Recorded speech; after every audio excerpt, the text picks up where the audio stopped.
I tell a story of a Christian. Somehow I think it was in Oklahoma. I heard the story many years ago. In Oklahoma, turned out this man had a flat tire or something was wrong with his car. And he pulled into a gas station, and it wasn't a flat tire. Actually, it was something wrong with the ignition, and the mechanic played around with the wires a little bit, and about a few minutes later, he was off. And he started up his car, and he left. He said, "Well, how much do I owe you?" And he goes, "Oh, you don't owe me anything. It was just a little loose wire, and I was able to fix it." "No, I insist. I want to pay you." No. And he insisted to the point where he said, "Well, at least tell me why you won't charge me." And the mechanic said, "Oh, I'm a Christian. I'm a Christian. I couldn't charge you for this. This is nothing. I would hope anyone would do this to help you, but it's not a business that I'm in. I just reattached a wire." Well, the man that he reattached the wire to happened to be the editor of the newspaper that Sunday, and that Sunday he wrote the whole story. And he wrote the story as the mechanic worked with him. And why was this man different? Well, he was different because he claimed to be a Christian, and he was only trying to put forth what any Christian should do. Help each other. Work with your brother. You know, we're trying to also develop other ministries here with this group. Try to help everybody. But you can choose. You can pick. You're not stuck in where you are. You can get to any position you want. This particular newspaper editor wrote a fantastic story in the Sunday News. He did more to glorify the Lord and talk about Christ in a saving grace than all the evangelical preachers in that town that Sunday. He did it because it was the right thing to do. And he wasn't a believer. He just wrote the story as he heard. And that did more to kind of get my attention than anything else. And I don't have those opportunities sometimes. I'm not a mechanic. I don't know how to fix anything, quite frankly. But this particular man who had gone out of his way and witnessed to that man and didn't say a word other than the fact that I can't charge you. There's nothing I can charge you for. It's a wire, and I fixed it. Well, let me continue on. It says here in Ephesians, be obedient. You're not slaves. Well, for Christ's sake, then what is my job? It's being the salesman, it's being the president, it's being the manager, it's being whatever it is. And we are not slaves. You can go up and pick up and go to another job. You can go to another team. You can go to any business you want to. You have that freedom here in America. We are not slaves. And yet that's the way the Lord talked to them. Well, if he was talking to slaves in Ephesians chapter 6, then my God, he talks to me every day. John, for Christ's sake, be a good salesman. And I try to be. Now, what is your job? This is God's will, and I go along with it. What is your job? That is God's will. Whatever it is. There's no changes. In my opinion, it's you're not slaves. What is your job? This is God's will for you. Life's like a game of chess. I don't play chess anymore. I used to play a lot in college. But life is like a game of chess, and you got all these crazy little pieces. You know, the pawn stays on pawn, and he bounces across the board, and he doesn't really do much. And you got the rook, you got the knight, you got the king, the queen, and this crazy game goes on. I was pretty good at it in college, but I haven't played many years. And I was fascinated with this game. But you know, when that game's all over, they just sweep them off the board into a box, and their position does not make any difference anymore. That's what God's telling us. He doesn't care who you are, how important you are. You may be important to your family, you're important to your job. Yeah, but he's saying, for Christ's sake, be good at what you're going to do. Well, what does that mean? Just as you said, you admitted to me a minute ago what your job was. Treat people fairly. Go out there and actually work with your people and win them over by being different, being honest. When I retired from football, I had a difficult time in business, a very difficult time. In football, you know, you got millions of people watching you from the television cameras. And what do they have, like 100 million people watching the Super Bowl this past week? And then the team themselves take a lot of videotape. And on Mondays, the coaches drag us into a meeting room and they point out every little thing we did. And they grade us, just like in college. And they really spend a lot of time putting forth the grade system. Putting forth, and you know, there's the P&L at the end of the scoreboard. And you look at the scoreboard, there's your P&L. You're the one you lost. Well, I think that's kind of interesting because that's really simple for me. I understood that. But then I got the business world. Where they lie, they cheat, they steal. And you know what I'm talking about. Well, you need to be different. I'm not saying I've ever lied. I'm not saying I've ever cheated. I've done my share. But if you're going to grow in Christ, if you know what your position is, then you've got to take a position of, what are you going to do? What are you going to do? Are you going to take that position of just bouncing along and taking the wrong road, or are you going to just live for Christ? I think it's real simple. There's also a transitional problem for football players. We don't know how to transition from playing on the football field because you got white lines, you got 100 yards. By the way, how many yards wide is a football team? 50. Nope. 60. Who? Nope. Anybody else? 75. Hey, you're ashamed of yourself. You don't play football. You watch the game. You don't even know how wide a football field is. Well, all right. Anyway, you know where the lines are. There's the boundaries. And you play this crazy game called football. And when you get outside the lines, you report to the coaches. They correct your performance. They change your strategy a little bit. They change your marking. And you go back on the field and you play again. That's not the way it is in the real world. It's so easy to play football compared to the business world. So I know it's not an easy challenge to be honest, to be hardworking, to try to carry Christ in a real positive way forward. And you know, people see a difference in that. They'll see a difference in you. The idea of just a chess game, the transition of trying to go into the business world, you know, it was hard for me. Very hard for me. Because I was expecting everybody to be honest. It just doesn't work.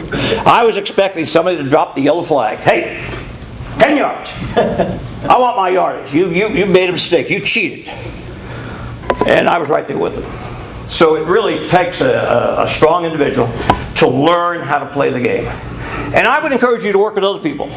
You know, I could sit here and pontificate about all these great ideas that you have, but you know, this ministry is really trying to reach out to help other people. And you know people that work. You know people that are in your neighborhood. You may not know anybody personally. Go find out who they are.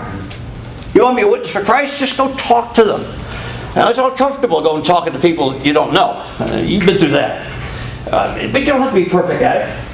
But you know, the Lord has given you a ministry. He's given you a gospel. You go out and make an effort to just change one person. Just bring Christ to one person's heart. Let them make that decision. And it really will change your life. You have to stand up. You have to also realize that you're going to compete against a lot of distractions. Okay? If you don't mind, I'm going to tell you a story that kind of got my heart pounding a couple of years ago. If you've ever followed World War II, and I'm kind of a reader of World War II, ever heard about the March to Bataan? Yeah, there's a few books on it. Well, MacArthur had actually surrendered our troops. And they were on the island or on the peninsula of Bataan, and the Japanese were just coming down. They were going to take us all and put us in concentration camps. So you only had one problem. They had to march us 200 miles in sweltering heat, and they had no sympathy for the Americans, or the Philippines for that matter. They hated us. If you fell over, they'd stab you right there. If you fell out of line, they'd kill you right there. They had no moral instincts about taking your life. And MacArthur, God forbid it, he let him go through that experience. He didn't want to, but he had to do what he thought was right. And he promised he'd come back a year later, which he did. And he liberated the rest of the camps. And as you travel up the Bataan Peninsula, they found these little dirt huts, holes in the ground, a hole in a hill, and people would be pushed in there and kind of overstocked. But that's all they could do with them. They couldn't do anything with these people, and they were getting this march all the way to Bataan. But when night came, they would dig a hole, they'd go in there, and they would defecate in there, and they were filthy, and they were dirt. And these GIs, for lack of words, had no support, no strength, nothing. Nobody was coming to bail them out. They knew it. They did the best they could. And as the story goes, a year later, MacArthur came back, brought the Seabees with him. The Seabees were challenged to go out and find all these guys and make everyone accountable to where these guys were. Whether they got killed, whether they were and many of them were just stuffed in these holes. Now you can't imagine what it was like. I can't imagine, but it was just a hole with no light, and they would defecate in there, and they would give us some food there, but they were stuffed in there. And as the story goes, the Seabees came upon one of these holes, They walked in, and all these guys were just hunched over, scared to death. Didn't want to move. Japanese were merciless. Didn't want to move. Didn't look straight ahead in a staring motion. They couldn't believe anybody was coming to save them. They couldn't believe anybody was coming to liberate them. And they stayed in that position, and the CB walks in, the captain, and he says, "Come on, guys, we're out of here. Let's go." Didn't move. They were so scared and so ingrained with what happened to them in the last 6-8 months. They just didn't move. Finally, one of the young CBs, I understand, a private, says, "You mind if I try?" So he walks in the cave. He strips off his helmet. And these guys had no uniforms, by the way. I don't know if I told you that, but they were just basically bare, naked. He walks in, takes his helmet off, takes his shirt off, takes his pants off. He's in the nude. Kneels down in the mud and mire and the defecation. He leans up against one of them. Doesn't move. He looked straight ahead, didn't want to make contact with him, was scared to death. He wasn't of his right mind. Persistence paid off. Finally, he looked into his eyes. He said, "Come on, I'm going to take you home." He linked on to him. He linked on to him. He linked on to him, and they carried all of them out. Because this one CB was persistent. But what he did, it's a great story. Anyway, what he did is what Christ did for us. You know, he came out to this muck and mire.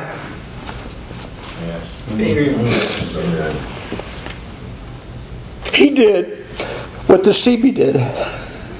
Now, he was an angel that day. You can imagine the gratitude that they had for him. But he did nothing more than what he thought he had to do. And that's what you have to do as Christians. You got to get down sometimes into that muck and mire. You got to get into that filth. There's people out there that you can't communicate with. Sometimes you got to strip down. Try it. Try it. Well, listen. The March to Bataan. If you ever read the story, it's eye-opening. It's heart-opening. If you don't know you're saved,